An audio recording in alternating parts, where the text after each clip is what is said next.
तर आपल्या या गाडीमध्ये काय ठेवलं चालू आहे रे बा, हे पाहासाठी ब्लॉग शॉर्ट लोक पहा. आज सकाळी सकाळी उठलो पण आपल्याला जाणार होतो बाहेर गावले. बाहेर गावाला जायचं म्हटलं तर पुढे पोलीसवाले दिसले रे बा आपल्याला सकाळी सकाळी. काचा तरी म्हटलं ट्रक पकडला म्हटलं पोलीसवाल्यानं. मला तर असं वाटलं की आपल्या गाडीलाच हात देते पहिले पोलीसवाला. तर जाऊ द्या, काही द्यायला नाही हात, तेवढं टेन्शन काही घ्यायला नाही पुरं. मग त्याच्या बाद आलो आम्ही मुक्ताईनगर मध्ये. मुक्ताईनगरहून टर्न मारून मग सरका आलो बा आम्ही बोदोळ मध्ये. बोदोळ मध्ये आल्यावर म्हटलं आता पहिले उतरा भाऊ गाडी खाली, म्हटलं पाय थोडं मोकळी करू द्या. पायामध्ये भाऊ मुंगे आले तर मग निघलो बा आम्ही बोदळ मध्ये फिरत आणि फिरता फिरता मग डोक्यामध्ये विचार आला की बोदळ मध्ये सगळ्यात फेमस गोष्ट काय अशी. तुम्हाला जर माहित असेल सगळ्यात फेमस काय आहे तर मला कमेंट मध्ये सांगायला विसरू नका. तसंच भाऊ आम्ही फिरत फिरत मग पोहोचलो बा आम्ही अमर हॉटेलवर. मग अडी हॉटेलमध्ये आल्यावर काही खुर्च्या गिडच्या आमच्या एक्सचेंज झाला भाऊ, काऊन झाला हे काही मला माहित नाही. त्याच्या बाद एक प्लेट भाऊ समोसा घेतला आम्ही न बोलवून, आणि अजून थोडाफार पोटाला आधार बसायला पाहिजे म्हणून आम्ही ना एक कचोरी घेतली अजून बोलवून. तसाच मग थोडसा आम्ही नाश्ता मारला, मग निघलो बापू आपल्या रस्त्याने जायसाठी. बाकी म्हटलं बंदे नाश्ता तर पुरा दाबून मारला भाऊ, फक्त कोणाची मै नसो, नाही तर मग शेवटी असं होऊन जाते.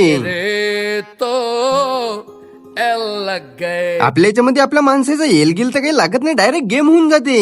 मग असंच भाऊ बोलत चालत हशी मजाक करत मग शेवटी बसलो बापू पेपर खेळ मंदी. मग अडी आल्यावर भाऊ सगळ्यात पहिले चहा पाणी झालं, मग डायरेक्ट बसवलं भाऊ जेवण करायसाठी. अजून तर म्हटलं पोटामधलं कोचऱ्यामधलं समोसे जिरले नाही, डायरेक्ट बसवलं जेवण करायसाठी. आता म्हटलं काही ना करून तर थोडंफार तर खास लागेल. असंच भाऊ मग थोडं जेवण करणार मग आलो भाऊ आम्ही धाब्यावर. मग जराकभर बसल्या गिसल्यावर मग निघून आलो भाऊ आम्ही घरी जायसाठी. आणि घरी जायचं अगदर लावणं चालू होतं भाऊ बंदेले गुला. आणि तुम्हाला तर मी सांगणं विसरलो होतो की शिदोरी कोणाची आहे. ही शिदोरी होती भाऊ माझ्या बहिणीच्या लग्नाची. मग गाडीच्या मागे भाऊ शिदोरी गिदोरी ठेवल्यावर मग निघलो भाऊ आम्ही घरी जायसाठी. चला मग आजच्यासाठी एवढंच, मग लवकरच भेटू भाऊ पुढच्या ब्लॉग मध्ये. याच्या पुढचा ब्लॉग पाहण्यासाठी आपल्याला लाईक आणि फॉलो करायला विसरू नका.